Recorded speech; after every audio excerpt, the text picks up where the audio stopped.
Bonjour et bienvenue sur Profession Culture. Un employeur et un salarié qui ont besoin de travailler ensemble régulièrement à travers des CDD successifs peuvent recourir à un contrat cadre pour établir les bases durables de leur relation. Si vous êtes chez vous, je vous conseille de mettre X-Files en musique de fond, je vous emmène sur des terres étranges et inconnues. C'est l'instant pro du jour.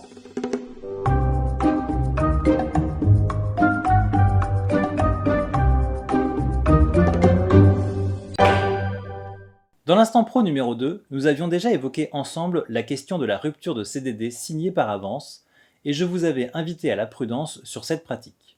On peut pourtant la comprendre. L'employeur s'assure ainsi d'une main-d'œuvre qu'il connaît, et le salarié s'assure d'un emploi qu'il souhaite. Mais c'est aussi une situation contractuelle dans laquelle les parties sont enfermées, et qui peut poser souci en cas de faute grave du salarié. Alors comment faire ? Employeur, surtout, n'envisagez pas d'insérer dans vos CDD une clause de résiliation unilatérale en vous disant que si ça se passe mal un jour dans un CDD, vous pourrez toujours résilier les CDD à venir. La jurisprudence considère en effet qu'il s'agit alors d'un CDI et vous feriez face, dans ce cas, à un licenciement abusif. Insérer des périodes d'essai dans les CDD n'est pas non plus une option et cela est même interdit en cas de succession de CDD sur un même poste puisque les compétences du salarié n'ont plus besoin d'être testées. Alors la solution peut venir de l'établissement d'un contrat cadre entre les deux parties, soit un contrat par lequel l'employeur s'engage à faire appel au salarié pour les besoins futurs. Il me semble que de son côté, le salarié ne peut pas s'obliger par avance à répondre présent.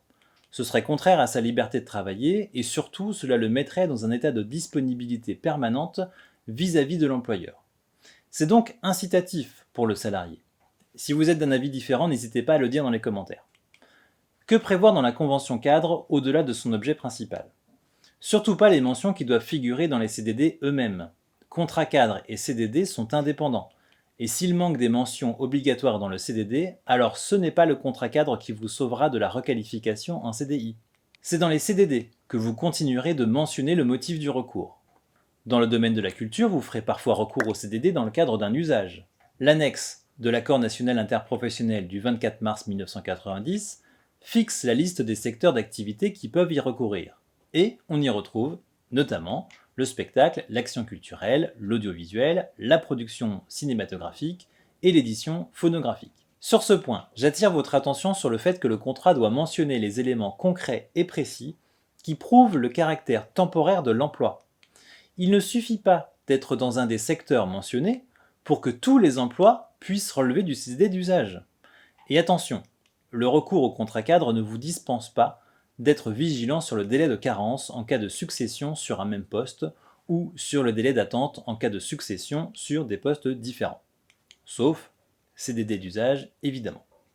Donc, dans le contrat cadre, vous pouvez vous entendre sur la présence ou non de période d'essai s'il s'agit de CDD sur des postes différents, sur le salaire minimum proposé, sur le lieu de travail, etc.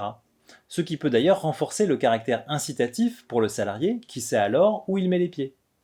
Et bien sûr, vous pouvez inclure une clause résolutoire du contrat cadre, notamment en cas de commission d'une faute grave à l'occasion d'un CDD, et la boucle est bouclée. Je vous retrouve bientôt sur un prochain Instant Pro, et dans quelques numéros nous serons à Avignon avec des Instants Pro spécial festival. A bientôt.